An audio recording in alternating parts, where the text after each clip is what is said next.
This is another sign of the times, an analysis, and a commentary. The strong winds reached 97 miles per hour at one mountain peak. More than 380,000 homes lost power. Thousands of trees snapped, blocking roads and damaging property. Scores of schools were closed, as was Griffith Park, and motorists battled gridlock caused by broken traffic signals and blowing debris.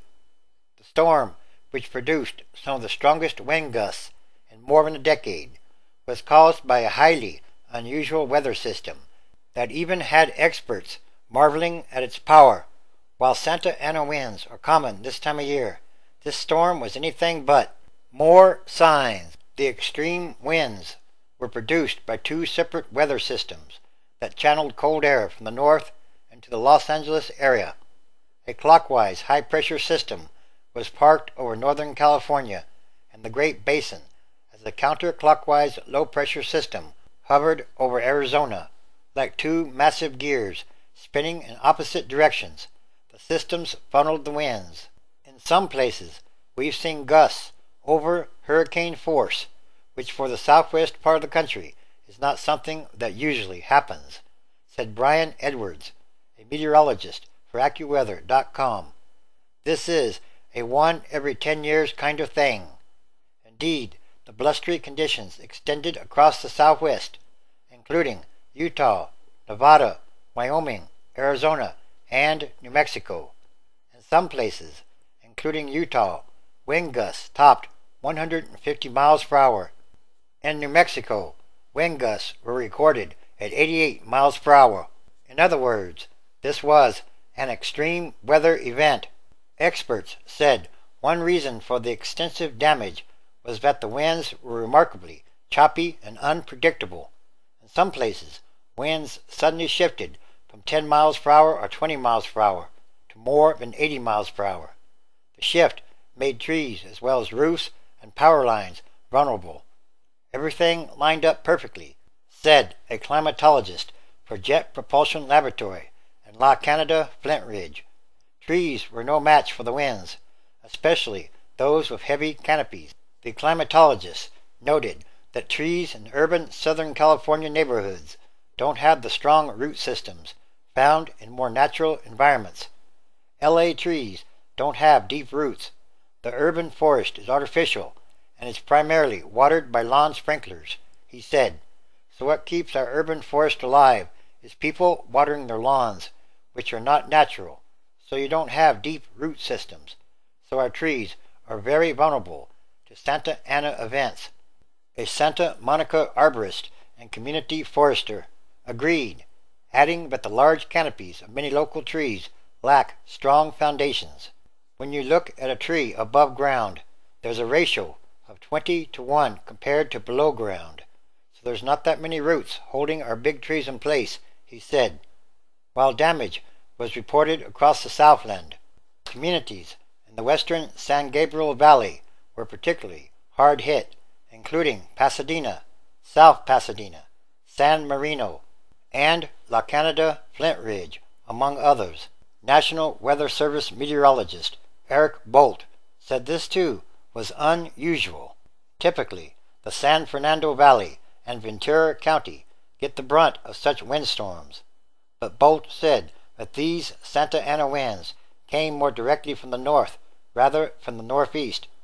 The air was colder than the traditional Santa Anas, causing the winds to sink to lower elevations. We've got that air building up on the other side of the mountains, right there above Pasadena, and then it comes like a bowling ball, rolling down the hillsides right into the lower elevations, he said.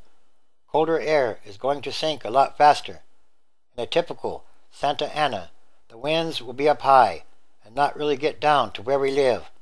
Another factor was the difference in the levels of pressure between the two weather systems. The stronger the difference, the stronger the winds. In this case, we had a very strong difference in pressure. Add in the terrain, the mountain passes, the canyons, and things like that, and you get these local enhancements, like a funneling effect, which in turn creates even stronger winds. Los Angeles County declared a state of emergency because because of the unusually strong Santa Ana conditions that result when wind rushes through ridges that surround the second largest U.S. city. This was a very extreme weather event with strong winds extending over a very wide area, and these were hurricane-force winds in some cases. More extreme weather events are a part of climate change, and climate change is real. It's happening right now, whatever the causes be. When humankind changes the composition of the atmosphere, the earth reacts in ways that are unpredictable. This too is another sign of the end times, transition days, which is a time of extraordinary happenings, changes, and events. Everything that must change quickly or rapidly, and for the better, because it's about what kind of world are we leaving to the future generations. Matthew chapter 24, verse 6. And ye shall hear of wars and rumors of wars. See that ye be not troubled, for all these things must come to pass, but the end is not yet. 7. For nation shall rise against nation, and kingdom against kingdom, and there shall be famines, and pestilences, and earthquakes in diverse places.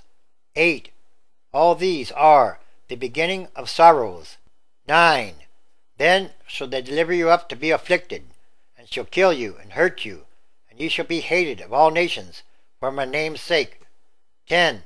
And then shall many be offended, and shall betray one another, and shall hate one another.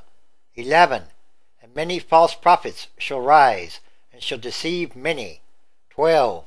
And because iniquity shall abound, the love of many shall wax cold. 13. But he that shall endure unto the end, the same shall be saved. 14. And this gospel of the kingdom shall be preached in all the world for a witness unto all nations, and then shall the end come. 15.